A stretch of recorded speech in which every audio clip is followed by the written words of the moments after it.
손발이 차가워지고 딱딱해진다면 이 병을 의심해 봐야 합니다. 주로 50, 60대 중년 여성을 위협하는 이 병은 피부뿐 아니라 몸속 장기까지도 굳어지는 희귀 자가 면역 질환입니다.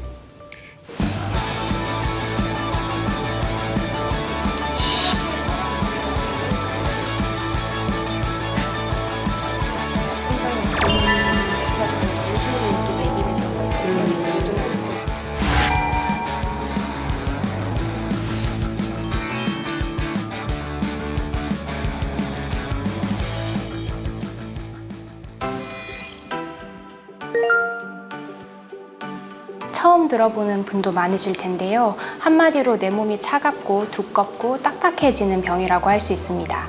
전신경화증은 경피증이라고도 알려져 있는 자가면역 질환으로 체내 결합 조직에 영향을 미치는 질병입니다.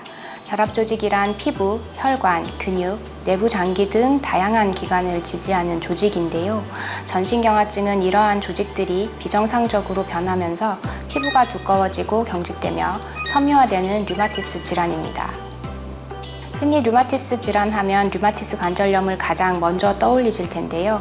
류마티스 관절염이 주로 관절에 염증이 생기면서 관절에 손상이 일어난다면 전신경화증은 피부뿐만 아니라 혈관, 심장이나 폐, 콩팥, 소화기 등 내부 장기에도 경화증, 즉 두꺼워지고 딱딱해지는 현상이 나타나는 매우 드문 질환입니다.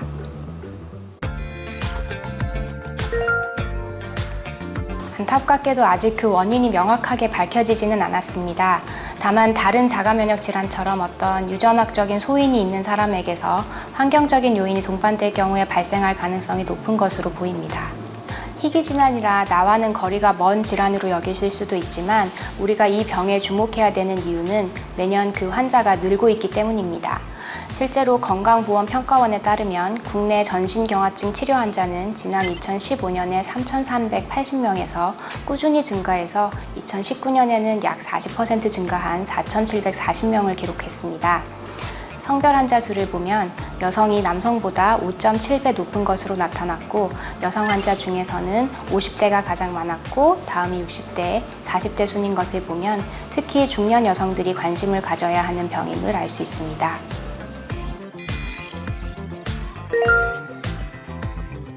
전신경화증의 증상은 개인에 따라서 다양하지만 가장 대표적인 증상으로 레이노 현상을 꼽을 수 있습니다. 환자의 95% 이상이 1차적인 증상으로 이 레이노 현상을 겪게 되는데요. 추위나 심한 스트레스를 받았을 때 손끝이나 발끝이 하얗게 질리는 것을 말합니다. 이는 손가락이나 발가락에 존재하는 혈관이 수축하면서 일시적인 혈액순환 장애를 보이게 됩니다.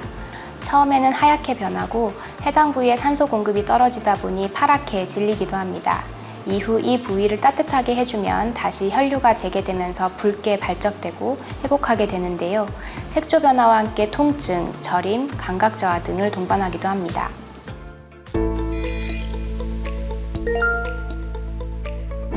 레이노 증상과 더불어서 전신경화증의 증상과 특징은 크게 두 가지 주요한 범주로 나뉩니다. 바로 피부와 장기 관련 증상입니다. 전신경화증에서 가장 눈에 띄는 증상 중 하나는 피부 변화입니다. 특히 손가락, 손, 얼굴 및 기타 부위의 피부가 두꺼워지고 단단해집니다.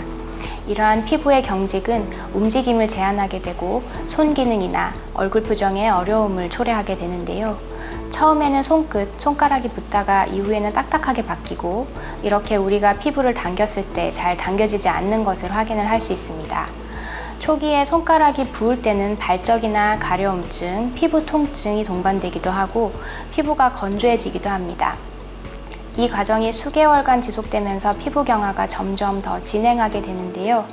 피부가 피하 조직에 단단하게 결합하게 되면 손가락을 완전 펴기 어려워지거나 굽어진 채로 잘 펴지 못하게 되기도 합니다. 일부 환자들은 뼈가 튀어나와 있는 팔꿈치나 손가락 끝에 피부 궤양을 동반하기도 하는데요. 혈관이 없고 위축된 피부는 손상이 잘 생기고 치유도 더디다 보니 아주 심한 경우에는 말단융해증이라고 해서 말초 부위가 스스로 절단되기도 합니다. 얼굴도 예외가 아닌데요. 주름이 없어지거나 입을 크게 벌리는 것이 어려워지고 심한 경우에는 얼굴 자체의 표정이 굳어져서 표정을 잘 지을 수 없게 됩니다.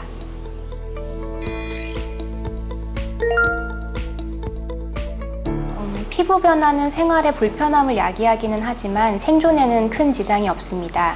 문제는 전신경화증이 내부장기로 침범했을 때입니다.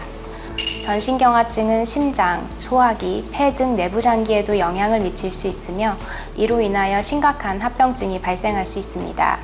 주로 연화장애나 위산역류, 소화장애가 나타나는 위장관 증상, 호흡곤란과 폐기능 저하를 보이는 호흡계 침범, 부정맥이 나타나거나 심장의 수축 능력이 감소하는 등의 심장 침범, 고혈압과 신장 손상이 나타날 수 있습니다.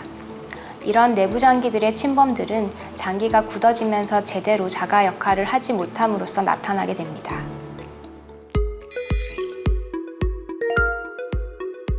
전신경화증의 진단은 임상검사, 병력, 혈액검사와 영상검사, 손톱주름 모세혈관 현미경 검사를 종합해서 이루어집니다.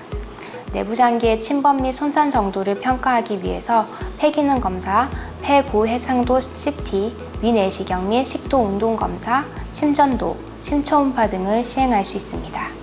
완치가 어렵고 희귀한 질환이라고 해서 아직까지 전신경화증을 자체를 치료하는 근본적인 치료는 없습니다. 그렇지만 침범된 장기를 치료해서 증상을 경감시키고 기능을 향상시킬 수는 있습니다.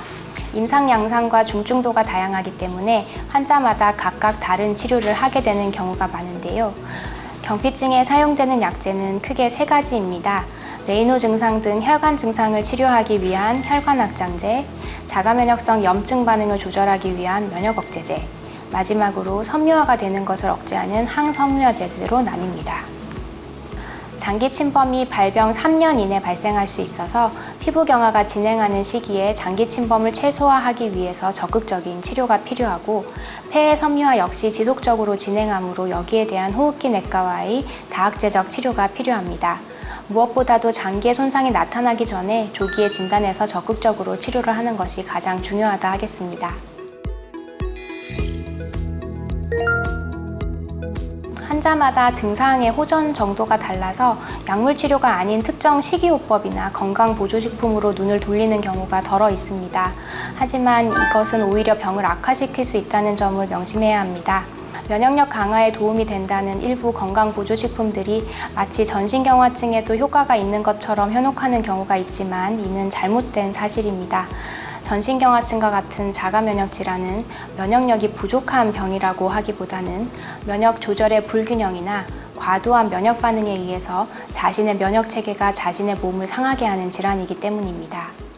평소 생활 속에서 실천할 수 있는 관리법을 말씀드리자면 몸을 따뜻하게 해서 손, 발, 온몸으로 가는 혈관을 확장시켜 원활한 혈액 공급이 이루어지도록 해야 됩니다. 추위에 노출되지 않도록 모자와 장갑을 사용하는 것이 좋고 담배는 혈관 수축과 혈류량 감소를 초래하므로 반드시 끊어야 합니다.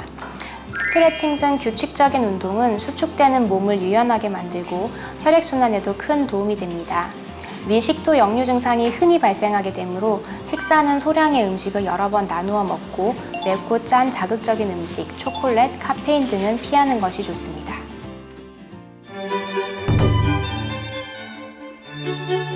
전신경화증은 희귀하고 치료가 어려운 병이기는 하지만 관리가 가능한 병입니다.